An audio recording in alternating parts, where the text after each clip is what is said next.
É isso, apareceu gravação aqui. Eu não sei se vocês estão aí. Então, é isso. Alexandre, Estamos Oi, aqui. tá todo mundo aqui. tá todo mundo aí? Estamos Mas aqui. vocês estão me É, ouvindo? Tá tá, rolando? tá te vendo, você Tá tá rolando. mexendo, rolando normal, assim. Tipo, parece que parou de falar. Então, beleza. Então a internet melhorou. Eu já estava escrevendo para dizer que não ia rolar, tá ligado? Então tá massa. Então vamos fazer a leitura. E aí, caso a internet fique ruim, vocês me avisam, tá bom? Deixa eu perguntar um negócio que eu perguntei na hora que você tinha saído. Perguntei pra Diz aí. Malati, ela não sabia. Mas também ninguém sabe, né? Só você que vai saber. É, eu posso passar o mantra pessoal para as pessoas? Tipo, pegar no Cosmic a data de nascimento, tal, tudo direitinho, aí passar para a pessoa? Então, o programa ele faz isso, né? É porque esse mantra pessoal, ele tem função secundária, né? Ele não é um mantra realmente espiritual para a pessoa, é um mantra mais kármico. Então ele vai ter uma atuação kármica ali para ajudar ou aliviar alguma coisa, mas é tudo sempre temporário, sabe? Então, você pode passar o mantra para as pessoas numa boa, mas esse mantra ele não tem poder espiritual. Ele é um mantra que é como o Maharaj fala, é um mantra morto. Ele não tem esse poder mesmo de transcendência. Ele tem um efeito dentro do plano material. É mais ou menos isso. Dá para entender? Sim, entendi. É que fez tanta diferença para mim que eu não consigo fazer uma coisa para mim e não passar adiante. Não, pode passar, é legal, tipo, porque assim, é um primeiro contato com o mantra e com o poder do mantra. Quando a pessoa entende que o mantra tem poder, aí o interesse por um mantra vivo começa a rolar, né? O café, pô, se um mantra qualquer, um mantra que um aplicativo dá, já tem um efeito desse, imagina um mantra que um guru passa para você e diz, ó, oh, cante esse mantra que a sua alma vai se salvar. Essa é a diferença, tá ligado? Tipo, Pois é, eu fico pensando nisso. então, Porque esse do karma que eu fiz foi muito, muito forte, assim, na hora. Eu vi a diferença, assim, no mesmo dia, tipo, eu falei, não é brincadeira isso, não é uma coisa que não é possível que seja do nada. Não é possível. não, E do aí, nada, não. então, eu fiquei muito admirada, entendeu? Não achei que era um negócio assim, à toa, sabe? Por Sim, mais que tenha essa diferença que você fala, né? É um mantra morto, que é um aplicativo que dá, mas é que ele analisa conforme o teu mapa, né? Eu já acho que aquilo já é muito, faz uma diferença. Aí eu faz. imagino que por um guru, né? Vai ser muito melhor. Agora também eu quero o meu. Agora eu quero meu mantra no ouro. Então, vá fazendo o seu sadhana, lendo as escrituras, procurando por associação, né? Procurar assistir às aulas, tudo. E aí você vai encontrar o seu guru e aí no momento apropriado também, mesmo que seja tipo virtual assim, uma iniciação pela internet, mas você recebe o seu mantra e ele vai vir cantadinho, tipo, tudo certinho. É muito mais legal na presença, né? Na presença do guru, aí a potência é infinita, assim, é absurdo. Mas é isso, os mantras têm poder. Eu não estou dizendo que o mantra não tem poder. Todos os mantras têm poder. Mas quando o mantra vem do mestre espiritual, é outra história. Então você pode sim passar os mantras que o Cosmic der, mas é isso, sabendo que existem graduações de realizações e de potência mesmo para cada mantra. Porque cada mantra tem um objetivo, né? E aí você está se conectando com um aspecto da divindade. E aí, como tu falou, eu cantei para Guru, que é Júpiter, e já dá resultado. Aí você canta para Saturno, vai dar resultado também. Canta para Marte, vai dar resultado também. Mas quando você canta para Krishna, até para Shiva mesmo, aí é outra história, né? E quando esse mantra vem de um mestre, aí o resultado é muito poderoso. Fala. Então, porque no, esse mantra do karma, né? Ele é para Shiva. E Shiva, na hora pronto. de, e na hora de eu fazer, entregar, eu só falei para ele, destrói o que não precisa, o que não presta, pode destruir. Mano, Pronto. Aí ele arrebenta. ele veio arrebentando tudo, eu falei, obrigado, valeu. Não se apegue, né? Não se apegue. Porque se pedir para ele destruir, ele vai destruir mesmo. Então é isso. Eu vou fazer a recitação dos mantras e aí eu vou começar com a leitura, a continuar com a leitura da busca por Shri Krishna. Então, valeu pelos comentários, Alexandra. Tipo, tá tudo certo. Segue com o estudo, segue com os mantras, segue praticando que vai dar tudo certo.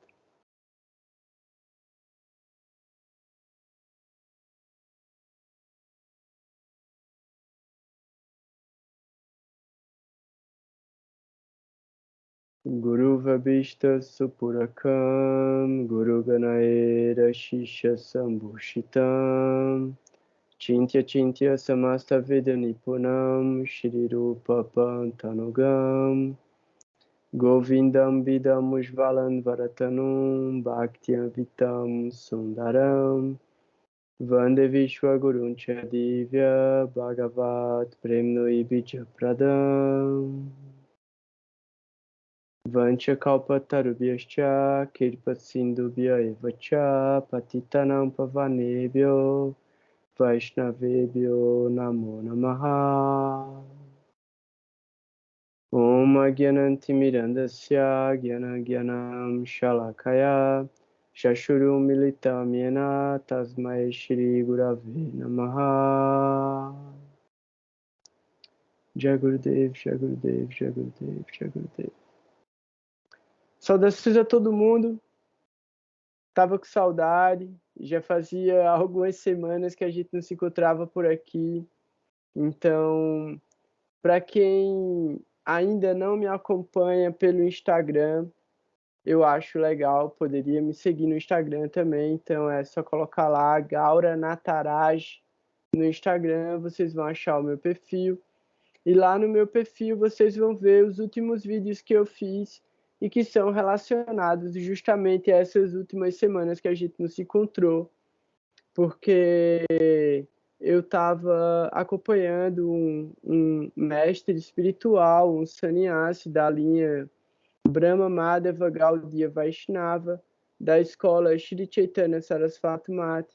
Eu estava acompanhando Srila Bhaktivedanta Madhusudana Maharaj, que é um muito, muito poderoso e afetuoso sannyasi, né? Então ele é um monge pregador, ele está na função de representar e de ensinar através do exemplo todo o conhecimento e a experiência, né, que ele adquiriu através da associação com os acharyas anteriores, com os mestres anteriores, e ele continua servindo fidedignamente a missão.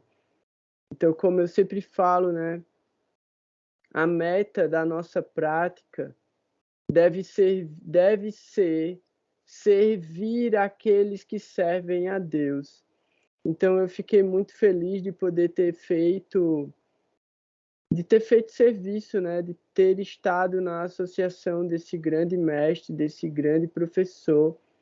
Eu conheço ele já há alguns anos, eu conheci ele em Vrindavana e pela misericórdia dele mesmo Ele me levou para conhecer os templos e falou sobre várias histórias, né? E os mestres que passaram e viveram naqueles templos e construíram aqueles templos, inclusive, e os passatempos de Krishna, né? Que aconteceram em Vrindavana. E ele me orientou aí para Govardhana, e aí eu conheci o templo de Govardhana também, um templo muito lindo, e tantas outras coisas legais, assim, né, que eu pude viver com ele nesses momentos na Índia. Ele veio para o Brasil 2 vezes, ele veio em 2016 e ele veio em 2018. Não, ele veio em 2018 e ele veio em 2020. 2018 e 2020. E aí ele veio agora de novo em 2023. E eu queria deixar isso também registrado, né, tanto para quem acompanha o nosso grupo há mais tempo. Eu acredito que tem pessoas que são fidedignas no canal e conhecem um pouco da história, né, do grupo Astrologia Singular. Vocês vão se lembrar da Parama Bhakti. E ela também, ela tinha um afeto e uma devoção muito grande pelo Madhusudana Maharaj. E um dos grandes sonhos dela era poder cozinhar para ele, cozinhar para os devotos, porque a qualificação material dela era de ser chefe de cozinha. E ela nunca tinha tido oportunidade de cozinhar para uma alma, para uma grande alma, né? Como o Madhusudana Maharaj. Então ela estava muito feliz de ter a oportunidade de fazer isso em algum momento. Quando ele veio para o Brasil em 2018 ou 2020, agora eu não lembro, mas ou em 2018 ou em 2020, ele visitou o restaurante que ela tinha em São Bento de Sapucaí. Ela ficou muito feliz porque ela cozinhou para ele ali, né, de uma maneira meio social, mas serviu uma refeição para ele e ela ficou muito feliz por fazer isso. E como uma homenagem a ela também, eu me ofereci para a cozinha e eu pude cozinhar para o Maharaj e para todos os devotos nesses dias que ele ficou em São Paulo. E foi muito bom, assim, foi um grande serviço que eu pude prestar, né? Não porque eu fiz coisas extraordinárias, mas porque esse aspecto, né, de cozinhar e de oferecer a comida para Deus e para o mestre espiritual é dos princípios básicos da vida espiritual, né? Tipo, Krishna fala sobre isso no Bhagavad Gita. Então, ofereça o seu alimento a mim, né? E aí você não incorrerá em pecado. E aí Krishna fala quais são os tipos de alimento, né, que ele gosta de comer. Então, os alimentos no modo da bondade. E aí, quando você cozinha com amor e devoção, né, alimentos no modo da bondade, e oferece isso para o mestre espiritual, oferece isso no altar, os remanentes, né, os restos dessa comida, que na realidade é tudo, né, porque você oferece e isso volta para você. Isso se transforma em misericórdia e essa misericórdia é distribuída para todo mundo. Então é quando a gente entende, né, que além da comida ser a nutrição do corpo, existe a misericórdia do mestre espiritual, que é a nutrição da alma. Então, eu queria, tipo, que isso ficasse como um registro, né, do quanto foi boa toda a associação e a influência que a gente recebeu, né, da associação com a Parama Bhakti no tempo que ela teve aqui com a gente e também transmitiu tanta nutrição espiritual e tanto afeto através da presença dela mesmo. Então, é isso. Eu acho que era bem importante trazer isso para o grupo. Eu vou falar também mais nos próximos encontros sobre várias coisas, né, vários ensinamentos que eu acabei pegando assim, né, ouvindo o Maharaj, ouvindo o Maharaj falando e vendo ele fazendo as coisas. Então, a gente vai no grupo hoje, né, continuar com a leitura do Graha Sutras, com a leitura do A Busca por Shri Krishna, que também foi uma coisa orientada pelo Matsudana Maharaj, e a gente vai falar um pouco também sobre as efemérides. Então, eu vou abrir aqui o texto no lugar onde a gente parou, começando pelo A Busca por Shri Krishna, que é um livro que foi feito através da compilação de várias conversas, perguntas e respostas, né, feitas pelos devotos, pelos discípulos de Srila Sridhara Maharaj a ele, e que isso acabou sendo compilado na forma de alguns livros que a gente usa na missão. E aí a gente está lendo A Busca por Shri Krishna, a Realidade e o Belo. A gente parou na página 51. 51? 51, exatamente. A gente parou na página 51, num subtítulo que é chamado Sexo, Narcótico e Ouro. Então, a gente está vindo de uma explicação através de algumas perguntas que foram feitas a Sridhara Maharaj sobre como a gente ajustar, né, adaptar a nossa vida material para uma vida espiritual. E aí, Sridhara Maharaj está trazendo vários pontos, e agora ele chegou nesses pontos na continuação da explicação sobre aquilo que deve ser evitado, né? Então ele traz sexo, narcótico e ouro.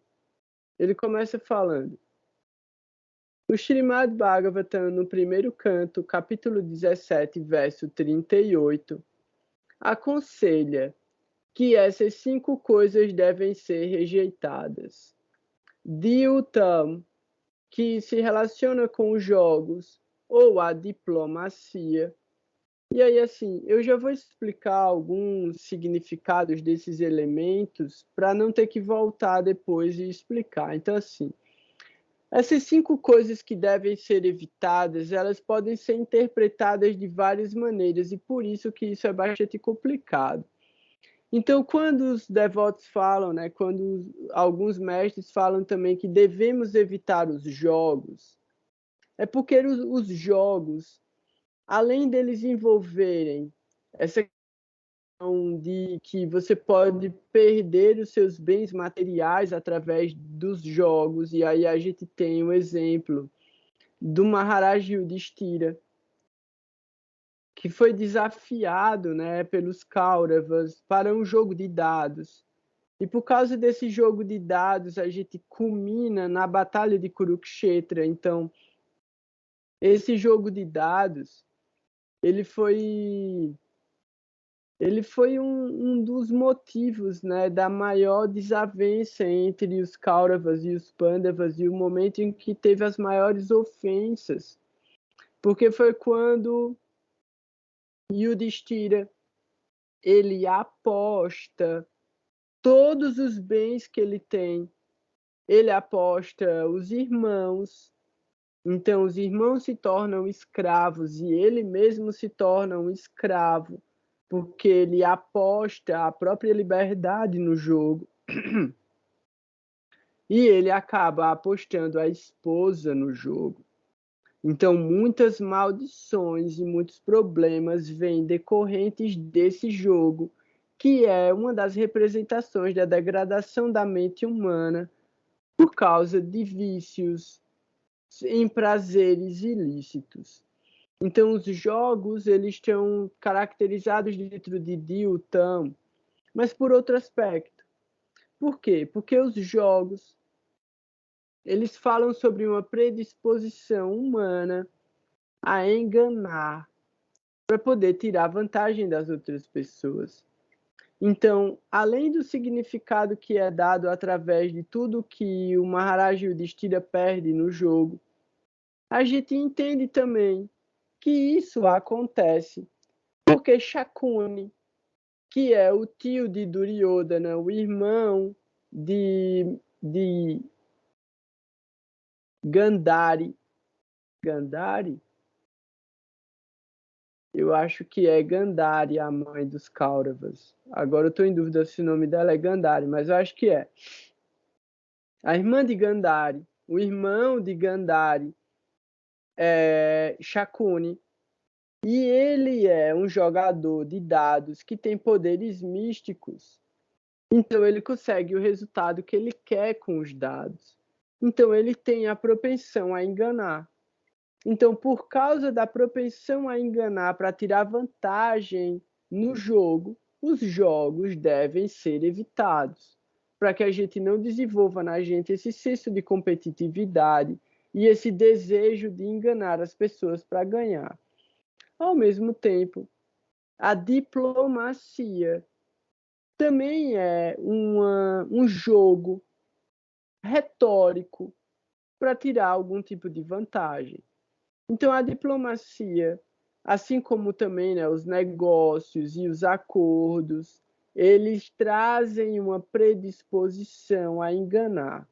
Então, os jogos e a diplomacia devem ser evitados. Isso através da palavra Dyutam. Então, a palavra que está no verso em sânscrito do Srimad Bhagavatam é Dyutam. E a gente tem que entender que Dyutam tanto se relaciona a jogos como diplomacia, e as duas coisas devem ser evitadas. A segunda palavra é Panam. Panam fala sobre a intoxicação.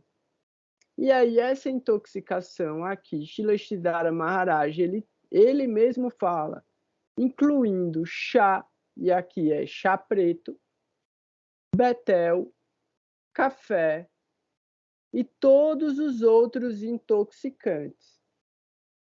Esses intoxicantes, eles chegam ao ponto de incluir o cacau, no caso o chocolate, inclui todos os tipos de alteradores da consciência, da mente, né? Porque a consciência não se altera. Alteradores da mente, alteradores da percepção sensorial.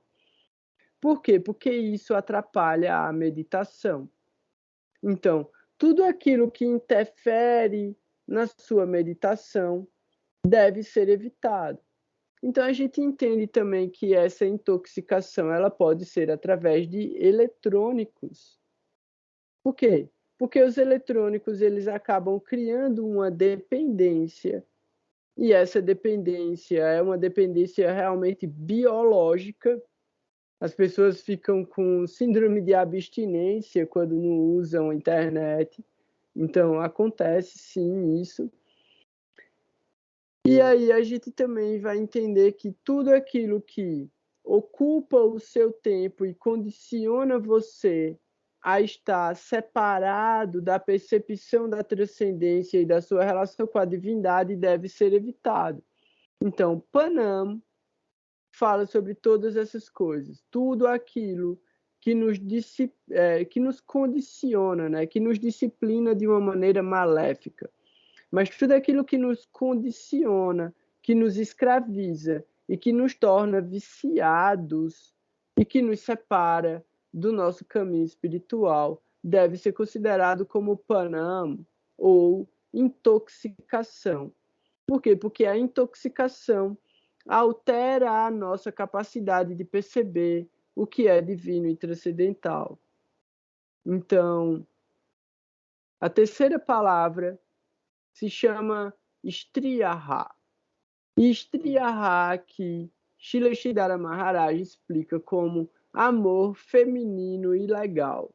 Mas a gente precisa entender que esse seria um amor ilegal, não necessariamente feminino. Por quê? Porque as mulheres podem também ter algum tipo de amor que ele usa a palavra ilegal com os homens. E aí também tem várias outras questões de gênero que a gente não precisa abordar, que seria em relação, nem seria em relação ao sexo oposto. Pode ser uma relação com o mesmo sexo. A questão aqui é quais os valores que esse relacionamento sensorial está trazendo. O que Shrestha Maharaj considera como legal ou ilegal é muito mais voltado ao propósito do relacionamento do que ele ser formalmente escriturado em cartório. Então, não é necessariamente o casamento que define se ele é ilegal ou não, mas o tipo de sentimento que está sendo cultivado nesse relacionamento e qual o propósito desse relacionamento.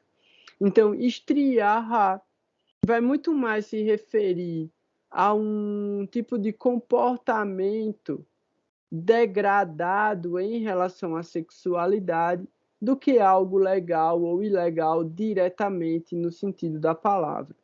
Então, eu não estou contradizendo de forma alguma Shrestha Maharaj, eu só estou trazendo isso para a realidade de tempo, lugar e circunstância que a gente está hoje. Então, mesmo Gurudeva já trouxe uma concepção muito próxima mesmo disso que eu estou falando. Então, a quarta palavra se chama Shuna, e Shuna está relacionado com o abate de animais. E aí esse princípio estaria relacionado com a não violência. Então, mas a gente precisa perceber que a não violência também é uma questão relacional. A gente tem que entender a não violência como não matar animais e não comer o corpo desses animais que foram sacrificados, comer os corpos, né, desses animais que foram sacrificados. Mas essa não violência também se refere sobre a forma como a gente lida com o outro. Então a gente precisa desenvolver esse lugar de não violência, né, de ahimsa, mas a gente precisa desenvolver esse lugar também de humildade, tolerância e oferecer respeito a todas as pessoas. Senão a nossa violência é em vão. A gente é vegetariano, mas a gente é violento com as outras pessoas. Então, você só não está matando animais para comer ou para fazer rituais, mas você continua sendo agressivo com os seus irmãos espirituais ou com as outras pessoas, então você continua sendo violento. Você não desenvolveu a ahimsa. Você continua sendo Shuna. Você só não é um Mara. Mara é o assassino. Então você não é o assassino, mas você continua sendo Shuna, que é violento. E aí, o quinto elemento, né, que precisa ser evitado, que deve ser rejeitado, Shrestha Maharaj fala transação com o ouro. Por quê? A transação com o ouro torna a pessoa muito apática ao progresso na linha da fé. E aí ele diz, essas 5 são muito tentadoras. Se você vai interpretar isso ao pé da letra, você acha que só quem está sendo citado aqui é um ourives. Mas não. O cara pensa, então eu vou mexer com prata e com pedras preciosas. Não, o que Shrestha Maharaj está falando é sobre o apego, a aquisição e acúmulo de bens materiais. Então a gente não pode achar que ele está falando de ouro e que ouro é ruim. Não, ele está falando sobre a ambição materialista de querer tudo para si, sem entender qual é a função da riqueza material, que é justamente o serviço à suprema personalidade de Deus, e entendendo que toda riqueza se manifesta de bênçãos de Lakshmi Devi na vida da gente.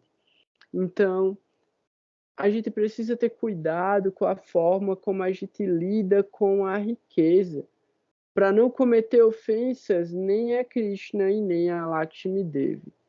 Então, Shrestha Maharaj fala que essas 5 coisas são muito tentadoras. Então, revisando, Diltam, que são os jogos ou a diplomacia, Panam, que é a intoxicação, seja através de substâncias, ou seja, do desvio do nosso tempo e energia para coisas que não são favoráveis. Então, esse lugar de alienação tecnológica também pode ser considerado Panam, intoxicação. A gente tem Striyaha, que é a falta de responsabilidade com as pessoas que a gente se relaciona afetivamente. Então, seria considerado umas relações ilegítimas de afeto, né? Então, as pessoas trocam contato corporal, prazeres materiais, mas não tem nada além disso entre esse contato entre essas pessoas. Então, isso não é favorável. Shuna, que é a matança de animais e a violência, e aí esse lugar de acúmulo de riqueza material. Shrestha Maharaj continua. Com respeito à ideia de que a intoxicação nos ajudará em nossa meditação na transcendência, Devarshi Narada diz: Yamadibir Yogapatae Kamaloba Atomuhu. Mesmo aquilo que obtemos através da meditação é temporário e não tem efeito permanente. Somente a verdadeira fé na devoção pura pode nos ajudar. O que ele quer dizer com isso? Existem correntes de pensadores que falam que, através de substâncias, você alcança a transcendência. Uns vão falar de LSD, outros vão falar de ayahuasca, outros de peyote, outros de cogumelo, outros de cannabis. E aí o que Shrestha Maharaj está dizendo? Nem isso facilita a meditação, nem isso traz uma realização real do que é a transcendência. Então, mesmo aqueles que alcançam a perfeição na meditação sem o uso de substâncias têm um resultado temporário. Então, somente a verdadeira fé na devoção pura pode nos ajudar. Então, essas substâncias, elas não ajudam de verdade ninguém a desenvolver nenhum contato com a espiritualidade, nem com a transcendência. Pode acontecer algum tipo de cura emocional ou psíquica em movimentos catárticos ali, se os rituais forem muito bem conduzidos, mas mesmo assim isso é uma coisa muito superficial, é uma coisa muito grosseira e que só fala mesmo sobre esse tratamento psicológico e emocional e não sobre a espiritualidade. Então a gente precisa ter muito cuidado, né, com todas essas abordagens que falam sobre psicodélicos e espiritualidade, porque na realidade não está falando de espiritualidade. E se a gente for olhar direitinho, a maioria deles é só uma relação comercial que usa ou a espiritualidade ou a substância como uma maquiagem para explorar as outras pessoas de alguma maneira. Então é muito complicado a gente abordar a espiritualidade através dessa moda, né, de uso de substâncias e religiões da natureza. É um lugar muito delicado, né? Então, Shrestha Maharaj ele continua aqui, através de uma pergunta que vai ser feita a ele. Então, o subtítulo é Santos, as Escrituras Vivas. Estudante. Então, como podemos desenvolver fé na consciência de Krishna? Srila Sridhara Maharaj fala: como você chegou a conceber a consciência de Krishna? Para fazer essa pergunta, né? E aí ele responde, lendo o Bhagavad Gita. E aí Srila Maharaj fala: Bhagavad Gita a partir das escrituras. E as escrituras são escritas por quem? Algum santo.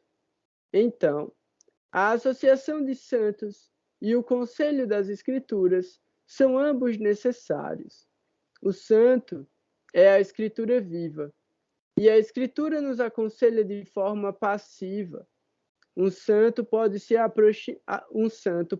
aproximar ativamente de nós, e passivamente podemos receber benefícios das escrituras. A associação das escrituras e santos pode nos ajudar a alcançar a realização última. Sadhu Shastra Kripaya Raya. Os santos são mais poderosos. Aqueles que estão vivendo o conselho escritural são a escritura personificada. Então, por isso, tão importante estar na presença e procurar por um mestre espiritual, né? Em sua associação e através de sua graça, podemos embeber conhecimento e fé tão elevados e sutis. Todas as nossas experiências são fúteis na tentativa de alcançar o destino último. Somente a fé pode nos levar lá. O mundo espiritual fica muito além da jurisdição de nossa limitada experiência visual, auditiva e mental. A experiência do olho, do ouvido e da mente é muito débil e limitada, mas a fé pode elevar-se e trespassar essa área, entrando no reino transcendental. A fé deve ser desenvolvida com a ajuda das escrituras e dos santos. Eles nos ajudarão a entender que o mundo espiritual é real e que este mundo é irreal. Nesse momento, este mundo material será noite para nós e aquele mundo será dia. Krishna fala isso no Bhagavad Gita, né? No presente, o mundo eterno é escuridão para nós e estamos despertos neste mundo mortal. O que é noite para um é dia para o outro. Um santo está desperto em um plano e um assaltante trabalha em outro plano. Ambos vivem em dois mundos separados. Um cientista vive em um mundo, um desordeiro vive em outro. O dia de um é noite para o outro. As pessoas ordinárias não podem ver o que Einstein e Newton viram. E aquilo que um homem comum vê é ignorado por um grande homem. Assim, precisamos despertar nosso interesse naquele plano e ignorar os interesses deste plano. Aí tem mais um subtítulo aqui que eu vou ler mais esse subtítulo. Vamos terminar esse capítulo, falta pouco. O subtítulo é Terceira Guerra Mundial. Que aconteça. Estudante. Muitas pessoas estão preocupadas com a guerra nuclear. Eles pensam que está por vir muito em breve. Isso aqui é dos anos 80, hein? É o finalzinho dos anos 70, mas anos 80 isso aqui. Aí Shrila Maharaj fala: isto é um ponto em uma linha em um plano e um plano em um sólido. Assim, muitas guerras estão indo e vindo dentro do tempo. Tantas vezes o Sol, a Terra e os sistemas solares desaparecem e novamente surgem. Estamos em meio a esse pensamento na eternidade. Essa guerra nuclear é um ponto muito pequeno. Qual a sua importância? Os indivíduos estão morrendo a cada momento. A Terra morrerá. Toda a seção humana desaparecerá. Que aconteça. Temos de viver na eternidade, não em qualquer período particular de seu tempo ou espaço. Devemos preparar-nos para o nosso benefício eterno, não para qualquer remédio temporário. O Sol, a Lua e todos os planetas aparecem e são aniquilados, morrem e então novamente são criados. Temos de viver dentro dessa eternidade. A religião cobre este aspecto de nossa existência. Somos ensinados a ver as coisas desse ponto de vista, não apenas este corpo, mas a raça humana, os animais, as árvores, toda a terra e mesmo o sol serão todos aniquilados e novamente ressurgirão. Criação de solução, criação de solução. Isso continuará eternamente no domínio da falsa concepção. Ao mesmo tempo, há outro mundo que é eterno. Estamos sendo convidados a entrar lá, a fazer nosso lar naquele plano que não entra nas mandíbulas da morte, nem sofre qualquer mudança. No Bhagavad Gita, capítulo 8, verso 16, é dito: Abrahma Bhuvanal Lokaha Purnaravartana Mamupetya Talkantea Punajanmana Vidyate. Tradução é o seguinte: mesmo o Senhor Brahma, o próprio Criador, tem de morrer até o nível de Brahma Loka, o planeta mais elevado do mundo material. Toda a energia material submete-se a tais mudanças. A morte, né? O nascimento, o envelhecimento, a doença e a morte. Mas, se pudermos cruzar a área do falso entendimento e entrar na área da compreensão adequada, então não haverá criação ou dissolução. Ela é eterna e somos filhos daquele solo. Nossos corpos e mentes são filhos desse solo que vem e vai, que é criado e então morre.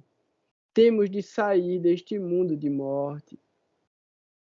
E aí agora o último subtítulo desse capítulo: Zona de Néctar. Estamos nessa área. O que deve ser feito? Tente sair.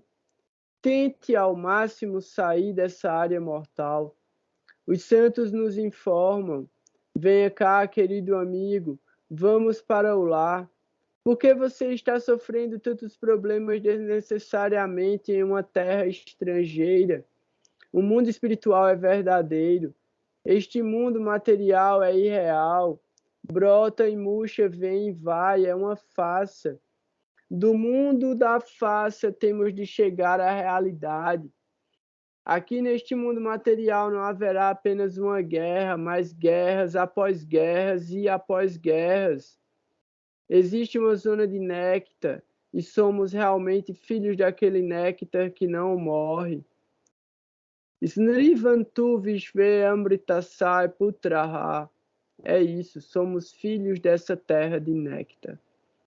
De uma forma ou outra, estamos desorientados aqui, mas realmente somos filhos daquele solo eterno, onde não há nascimento ou morte.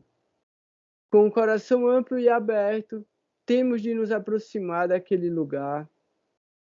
Isso é declarado por Sri Chaitanya Mahaprabhu e o Bhagavad Gita, os Upanishads e o Srimad Bhagavatam, todos afirmam a mesma coisa.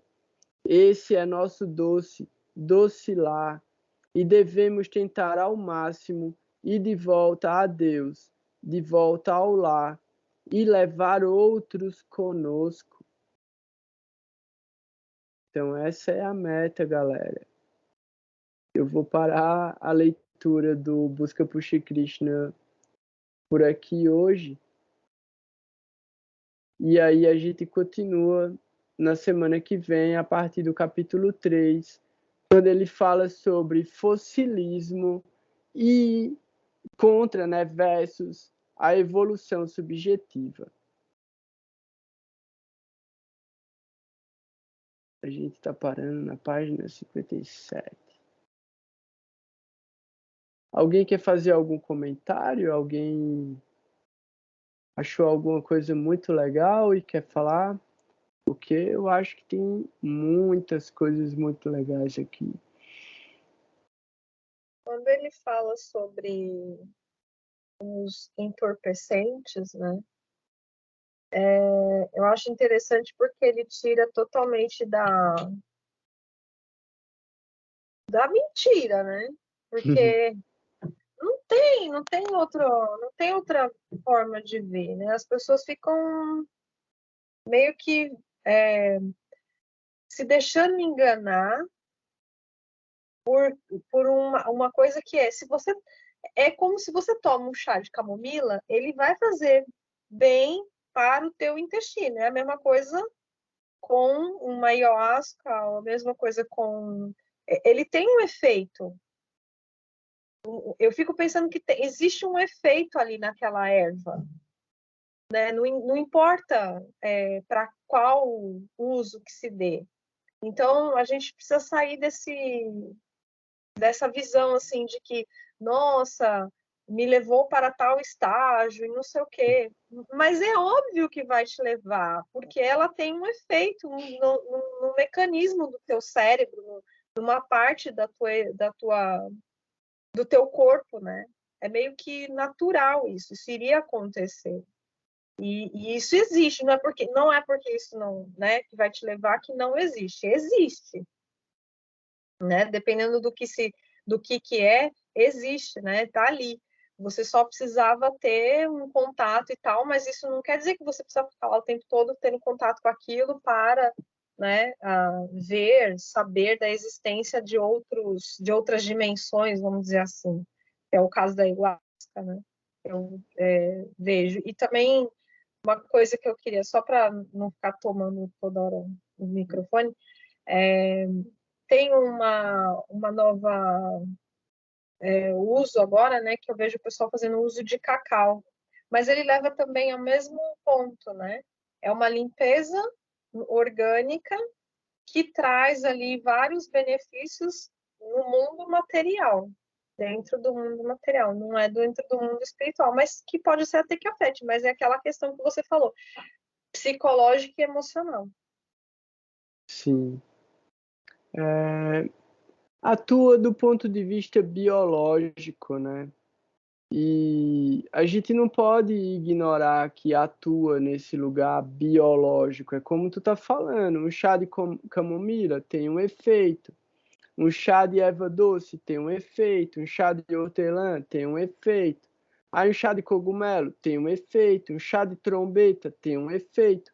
Tudo tem efeito, atua no campo biológico, tudo bem. O cacau, ele tem um efeito. Mas se você pega, tipo, pessoas que bebem muito café todo dia bebem muito café, você coloca ela numa cerimônia de cacau, ela não vai sentir nada.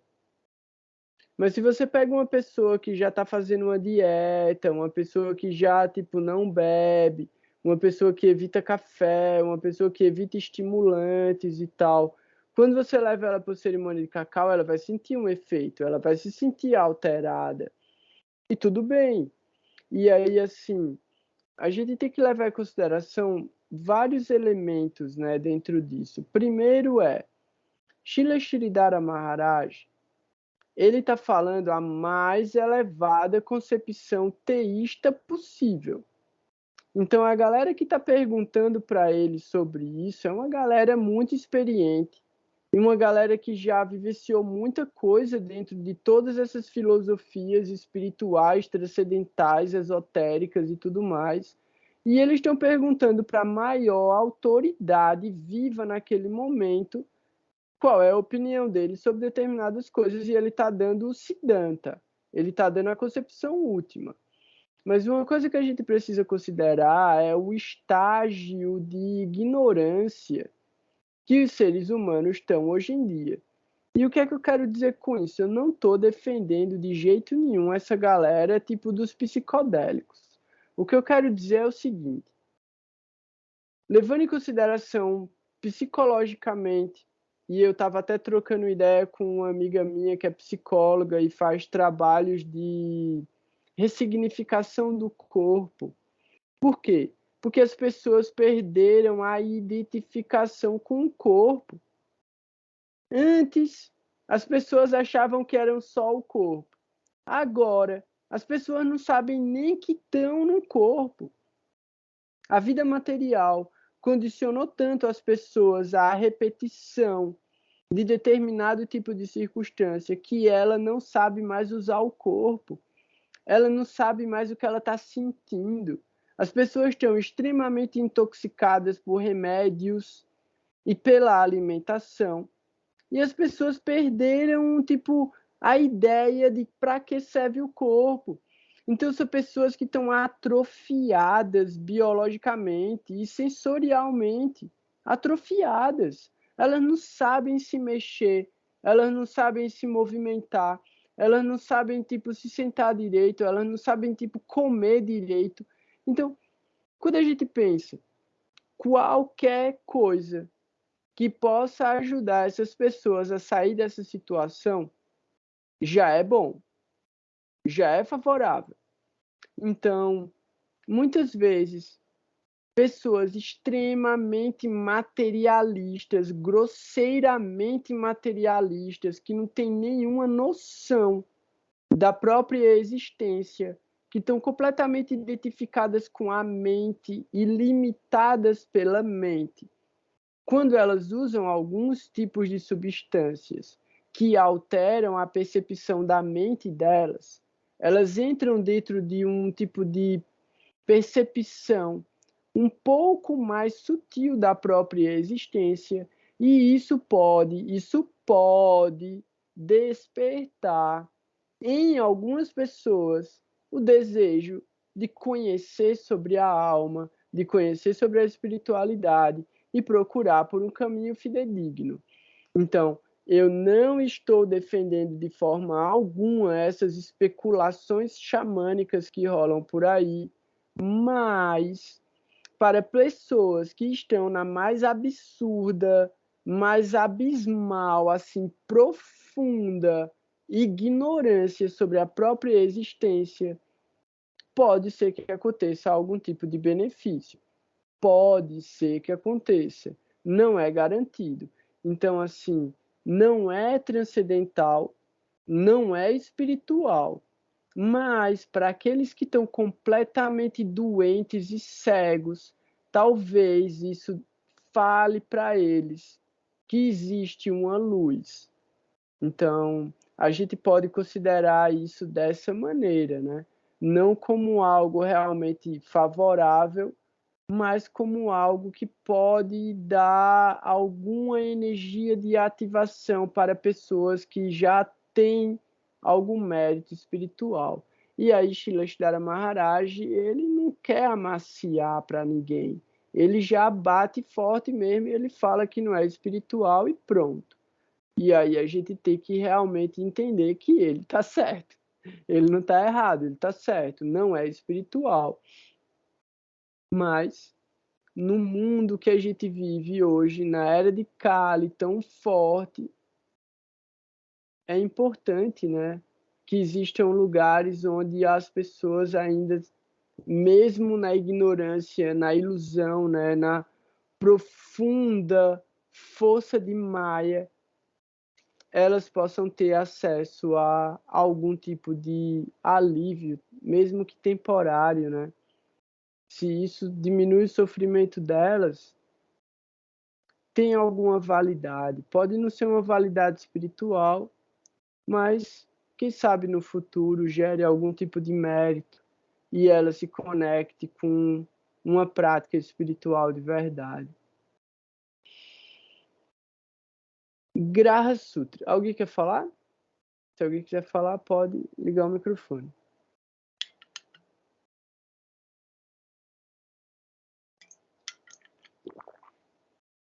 Beleza.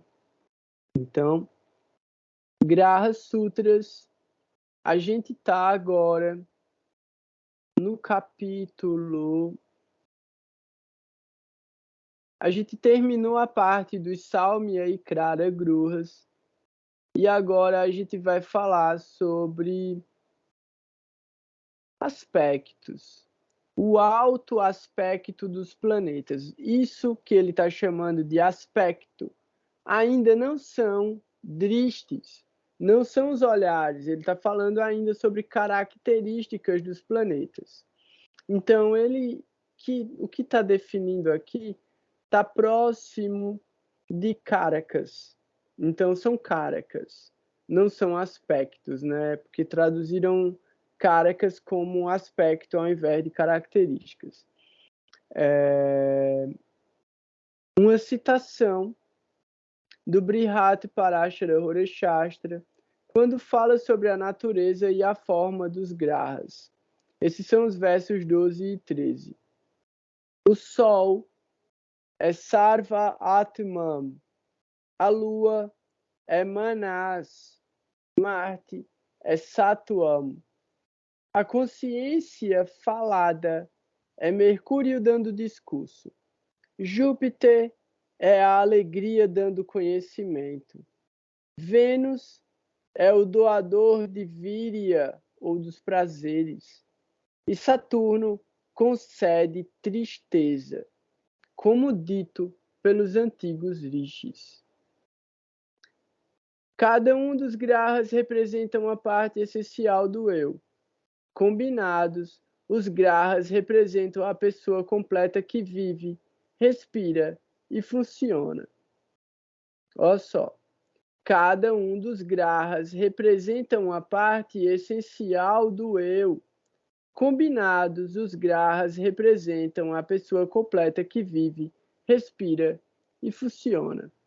E aí, a Alexandra tinha colocado no grupo uma pergunta sobre Saturno, que foi o seguinte: fala sobre os karmas, fala sobre elementos, né, de bruxaria ou de maldição, também a gente pode considerar. Fala também sobre, não está aqui eu acho, mas fala sobre o lugar de purificação, o lugar de sofrimento. Eu já falei isso em algum momento, que Saturno, onde Saturno está posicionado, fala sobre o lugar onde existe um grande pecado, talvez, um lugar onde precisa ser purificado, e é justamente o lugar onde a gente vai sofrer. Esses caracas são muito pesados, são muito difíceis, são muito, tipo, sérios. E se a gente fosse apegar a isso, a gente não vai evoluir espiritualmente, porque a gente vai ficar procurando pela culpa. A gente vai ficar tentando entender qual foi o erro que a gente cometeu de tão grave na vida passada, para a gente estar sofrendo desse jeito. E isso não é favorável para o nosso desenvolvimento. Então a gente tem que entender, dentro dessas características de Saturno, que ele vai trazer a purificação.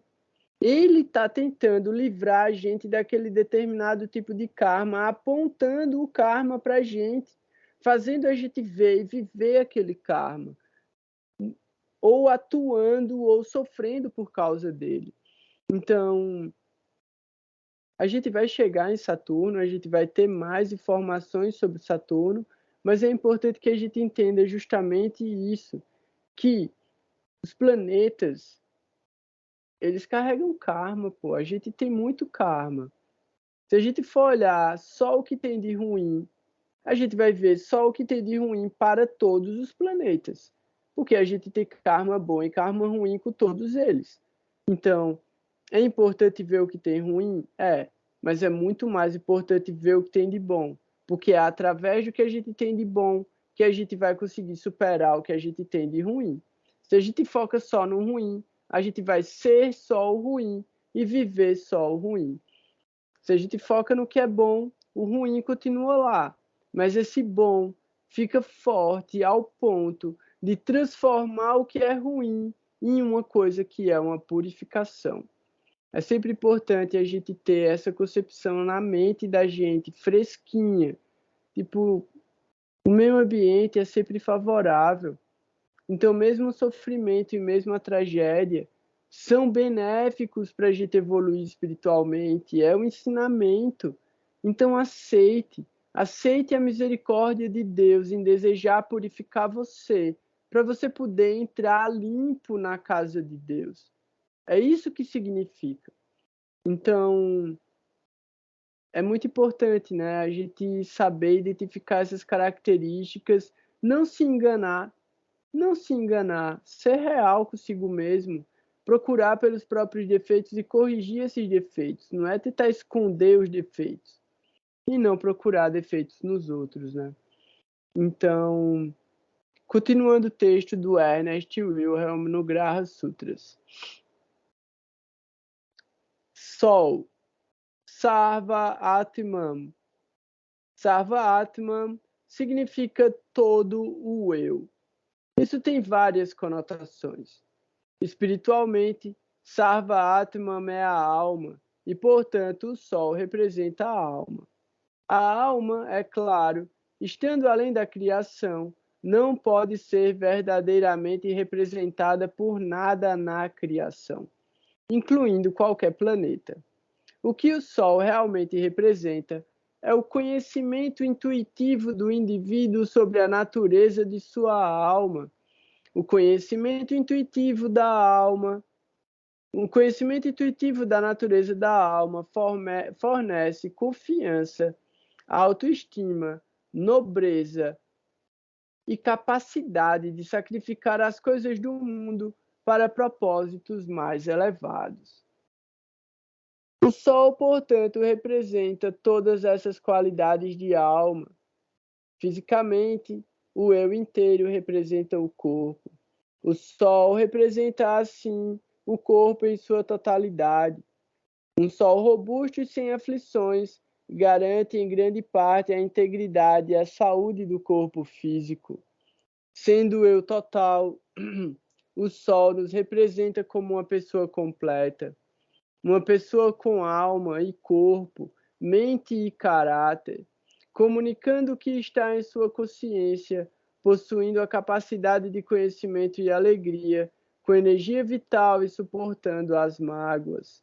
Em suma, uma pessoa composta por todos os 7 graus.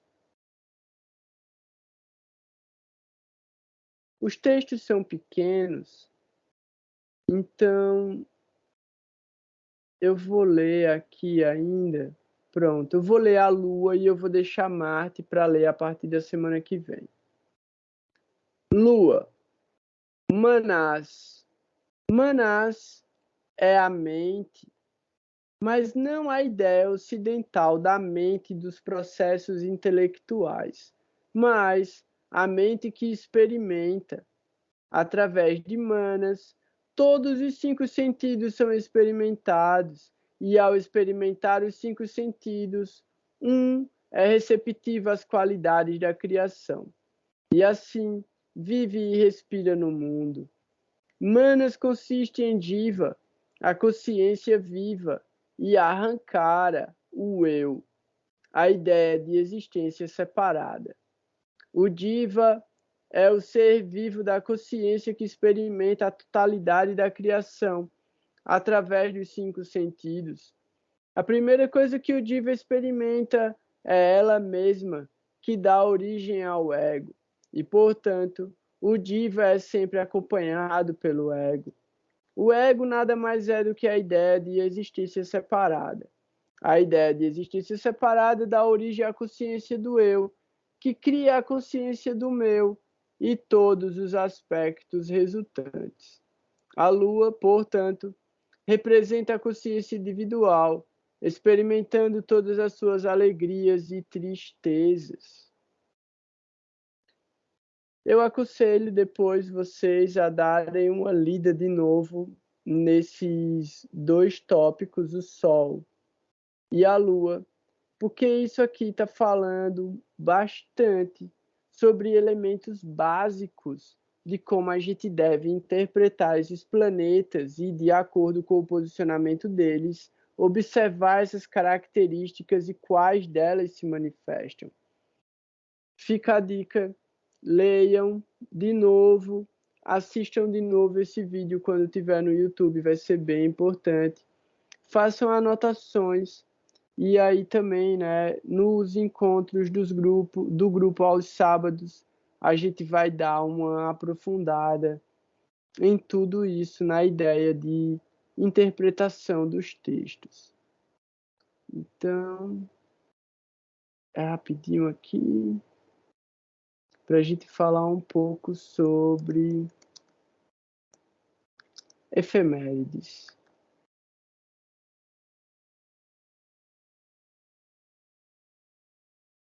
Isso.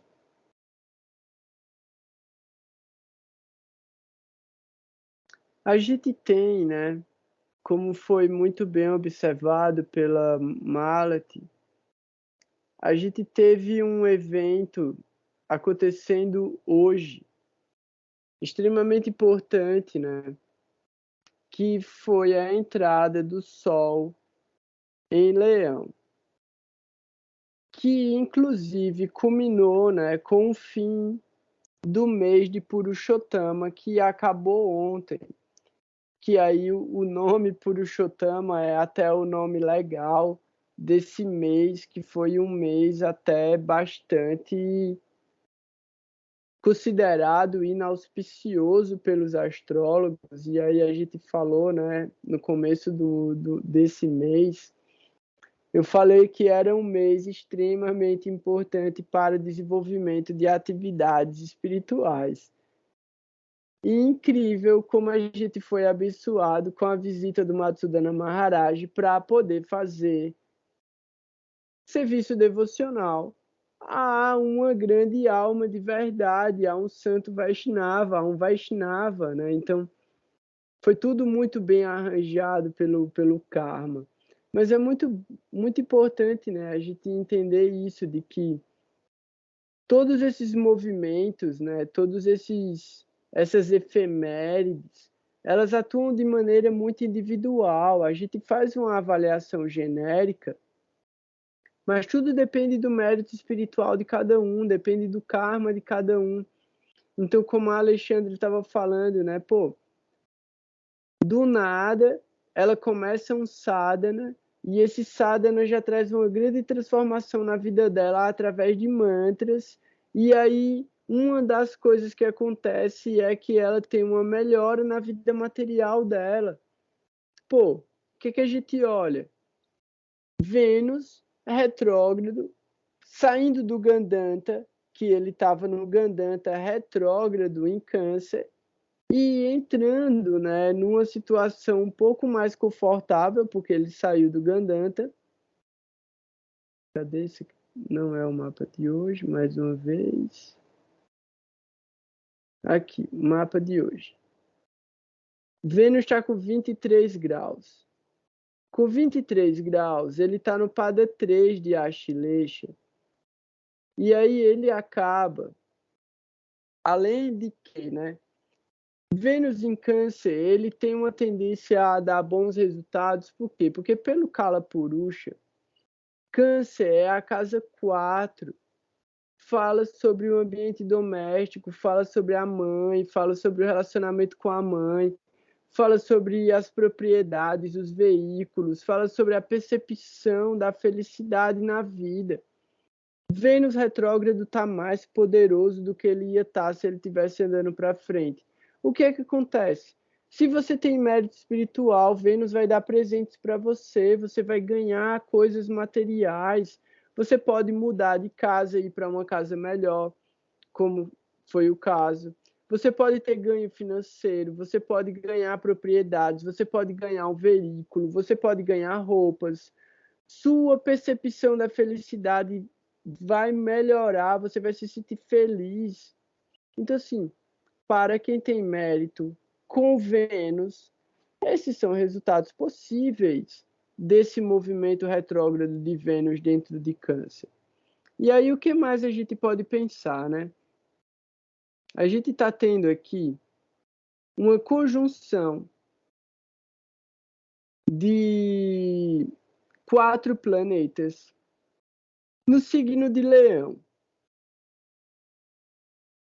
Importantíssimo a gente entender o quê? Mesmo estando em signos diferentes, Vênus e o Sol, a proximidade entre Vênus e o Sol deixa Vênus em combustão. Em Leão, onde está Mercúrio, Marte e a Lua, a gente entende que a Lua não fica em combustão, mas nem Mercúrio e nem Marte também estão em combustão. Então, assim, é muito bom para Marte e Mercúrio, porque a exaltação do Sol no próprio signo, porque ele entrou em Leão, favorece Mercúrio e Marte. Por quê? Porque Marte é amigo do Sol E Mercúrio é amigo de quem ele tiver perto, porque ele não quer se indispor com ninguém. Então, assim, Mercúrio, amigo nessa circunstância do Sol e Marte, se beneficia pela exaltação do Sol. E esse lugar de inteligência, discernimento, retórica, capacidade de fazer negócios, capacidade de expressar bem as ideias, mesmo esse lugar elevado e nobre, né, de tipo de ter uma inteligência magistral. A gente entende também a paixão, o desejo, esse lugar de ímpeto pela vida e pela luta que é Marte, e o próprio posicionamento do Sol, que agora não completou ainda 1 grau, ele está com 41 minutos, então amanhã ele está com 1 grau. Ele está no Gandanta de Maga, na entrada de Leão. Isso aumenta o poder do Sol, isso deixa ele muito poderoso. Aí a gente tem que ter cuidado com o nosso ego, a gente tem que ter cuidado com a nossa ira, a gente tem que ter cuidado com a nossa prepotência.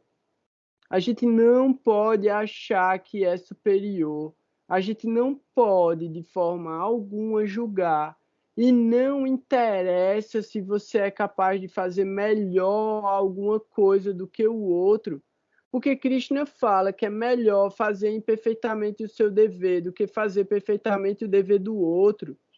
Então, o nosso julgamento sobre o serviço ou a ação do outro não interessa. Então, não interessa que o Sol está super forte junto com Mercúrio e com Marte e você está se sentindo genial e invencível.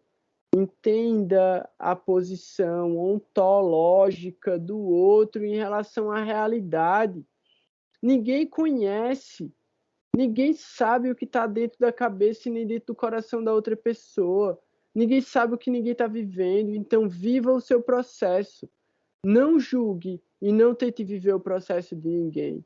Porque cada um, na medida da sua capacidade, está se esforçando para superar o sofrimento. Então, assim, é muito louco. É muito louco, por quê? Porque a gente está o tempo todo vivendo situações bizarras, de extrema alegria e de extremo sofrimento, e Krishna fala, não se apegue a elas, porque elas são temporárias, não se pegue à alegria, não se apegue à tristeza, não se apegue à fama, não se apegue à infâmia, não se apegue ao luxo e não se apegue à miséria. Por quê? Porque tudo isso é temporário e isso é fruto do seu próprio karma. E isso é fruto da forma como você escolheu se relacionar com o mundo material.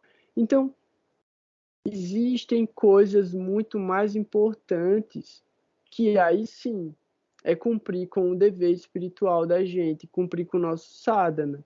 E esse sadhana sempre vai estar relacionado a ser cada vez mais humilde, cada vez mais tolerante, cada vez mais oferecer respeito aos outros e esperar respeito em volta, sem esperar nada. E aí sim, procurar pelos nossos defeitos e corrigir os nossos defeitos sem procurar por falhas nos outros. Tá aí, velho. Então, para a gente ser realmente nobre, para a gente ser realmente desenvolvido, para a gente buscar pelo desenvolvimento, esses são os parâmetros mais importantes que a gente deve buscar. Então, a entrada do Sol em Leão não é para a gente achar que é rei do mundo, não. É para a gente entender que a posição mais elevada do Sol é iluminar a todos sem distinção. Então, esse brilho do Sol, que é o poder, é o mais, é a maior riqueza do Sol, é a capacidade de iluminar. Ele distribui para todo mundo. Então, que a nossa maior riqueza, que é o nosso amor, que é o nosso afeto, o nosso cuidado e a nossa ternura, realmente a gente possa distribuir isso para todas as pessoas sem distinção. Pelo menos para quem está perto da gente. Vamos tentar, né? Vamos tentar dar amor para quem está perto da gente, para quem a gente está conectado. Ensinar a amar. Porque é através de ensinar a amar que a gente pode mudar o mundo. Shrestha Maharaj falou: quantas guerras mundiais ainda vão vir, quantas vezes o planeta Terra ainda vai ser destruído. E aí Krishna fala: ó Arjuna, não se lamente nem pelos vivos e nem pelos mortos, porque todos aqueles que nascem estão fadados a morrer.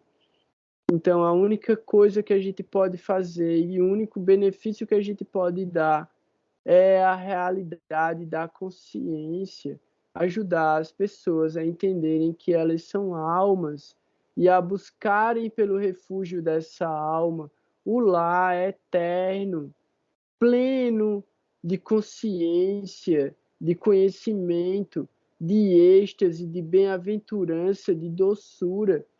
É disso que os mestres estão falando, é disso que Krishna está falando, e é isso que a gente precisa buscar de verdade.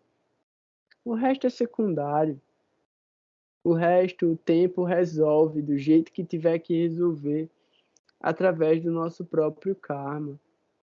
Então, durante esse período, né, agora que a gente passou por esse processo de purificação, que foi esse mês de Purushottama tão importante, que a gente possa aproveitar para se tornar humildes durante o trânsito do Sol em Leão. E depois, quando o Sol entrar em Virgem, que a gente possa usar isso que a gente desenvolveu, né, essa humildade, como um serviço. E esse serviço para os mestres e esse serviço para as pessoas que são buscadores. A gente vai ter tempo de falar sobre isso, mas o mais importante é entender esse lugar agora, né, de controlar a nossa ira, controlar o nosso desejo, controlar a nossa vontade de querer subjugar os outros, a nossa própria vontade mesmo, né, o nosso próprio desejo de autossatisfação. Que a gente possa usar, né, a nossa inteligência para adquirir conhecimento espiritual e para comunicar, para expressar bem esse conhecimento transcendental.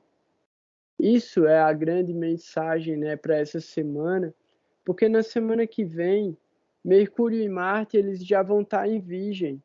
E isso é bom, porque Mercúrio em Virgem alcança a posição mula tricona dele, e aí ele favorece os efeitos de Marte. Então vai ser um período assim muito interessante desse trânsito de Mercúrio e Marte em Virgem, porque vai ser muito bom para o desenvolvimento de habilidades técnicas. Então, muito bom para quem quiser aprender a fazer alguma coisa, muito bom para trabalhar com as mãos, né? Mexer com a terra, plantar sementes. Então, acreditar no amanhã, no sentido de que você planta não para você, mas porque você sabe que essas sementes podem nutrir alguém no futuro. A gente tem ainda aí, né, Saturno retrógrado, muito lento dentro de Aquário, está com 10 graus lá em Chatabicha, continua no mesmo pada, então quer dizer que ele continua em Capricórnio, no Navamsha, o que é muito bom, porque traz transformações concretas na vida da gente, né? A possibilidade dessas transformações concretas. De que forma? Chatabicha representa um portal. Chatabicha representa esse ciclo infinito de nascimentos e mortes. Então, se a gente está se dedicando a uma prática espiritual fidedigna, se a gente está sendo sincero e a gente observa Saturno retrógrado no céu, a gente entende que ele está querendo purificar a gente. Essa purificação é uma das formas da gente se libertar do ciclo de nascimentos e mortes. Como ele está purificando a gente? De maneira concreta, porque no Navamsha ele está em Capricórnio. Então são duas exaltações. E essas exaltações falam sobre esse lugar de remoção da nossa ignorância e remoção através de sacrifício, austeridade, sinceridade, trabalho duro. E aí também acaba que vai ter um pouquinho de sofrimento, porque o sofrimento é inevitável. E é bom sofrer para entender a transitoriedade e a dar valor à felicidade e ao prazer. Então, é justamente por causa dos contrastes e dos extremos que a gente entende o que realmente é bom e favorável.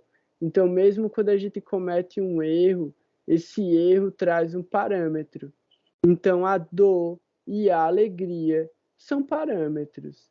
E aí, os acertos e os erros também geram parâmetros. E a gente tem que estar buscando pela orientação dos mestres para não incorrer em erros e seguindo o exemplo deles para acertar o máximo que a gente puder. Mas, eventualmente, a gente comete erros. A gente procura corrigir esses erros e procura evitar cometer esses erros novamente. Uma coisa muito séria, né, importante, que já vem acontecendo já há alguns meses, é essa conjunção de Júpiter e Rahu em Áries. E é o Guru Chandala Yoga, tão maléfico, tão ruim, né?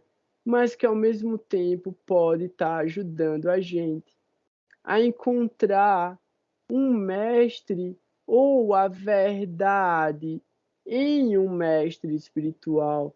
Por quê? Porque Rahu é o engano. Rahu é a tendência a enganar.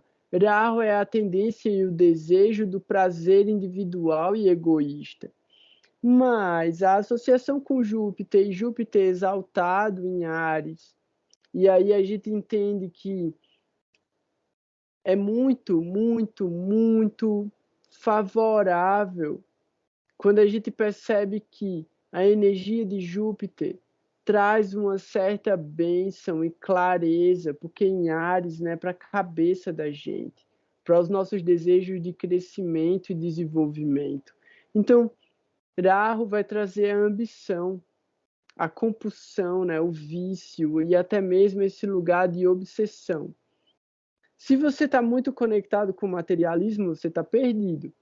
Mas se você tem qualquer desejo de transcendência, essa conjunção, ela pode ascender a algum karma positivo. E se você tiver alguma prática espiritual, você pode receber a bênção desse posicionamento. A gente lembra, né, que em outubro vão ter 2 eclipses, e em novembro, Rahu ele entra em Peixes. E aí Peixes é um signo regido por Júpiter, e mais um pouquinho para frente, eu não sei exatamente que dia, Júpiter entra em Touro. Então a gente vai ter 2 movimentos bem significativos aí pela frente.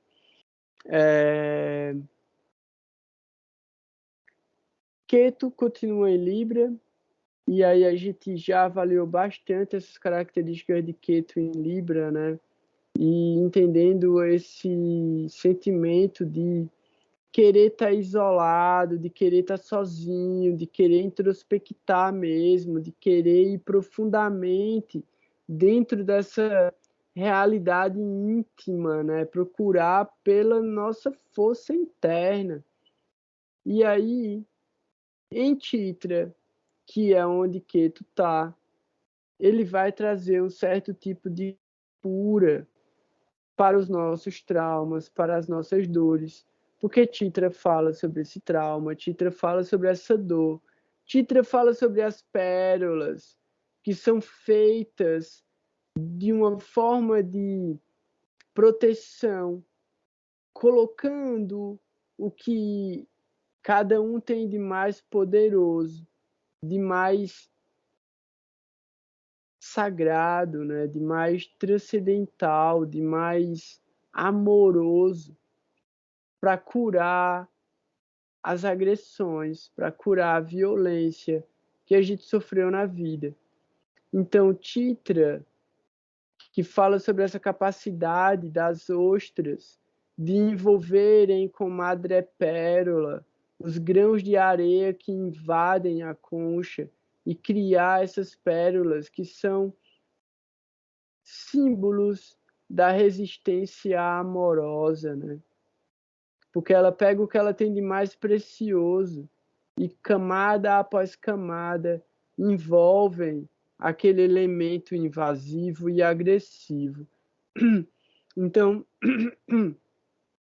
Ketu, ele representa esse lugar do trauma e do traumatizado, mas ele traz também a possibilidade de cura e de criação de algo extremamente belo e transcendental através desse processo espiritual de introspecção. E aí é isso, a gente já falou de Rahu e Júpiter, já falou dos 4 planetas que estão em Leão, já falei de Vênus, que está retrógrado e combusto em Câncer, falei de Saturno, que está em Aquário. Se alguém quiser falar alguma coisa, eu acho que agora é um momento apropriado para a gente também ir encerrando o encontro da gente, já está meio tarde, deixa todo mundo dormir.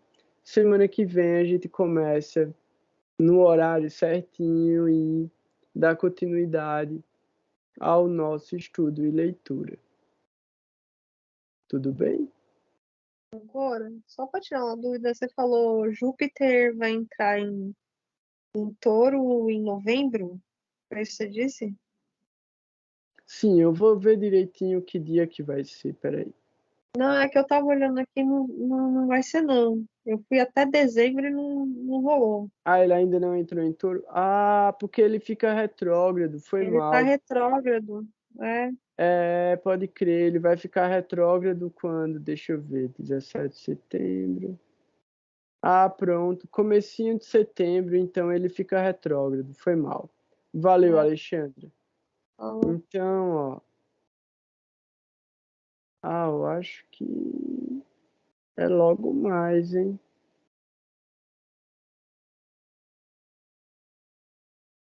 Ó, dia 3.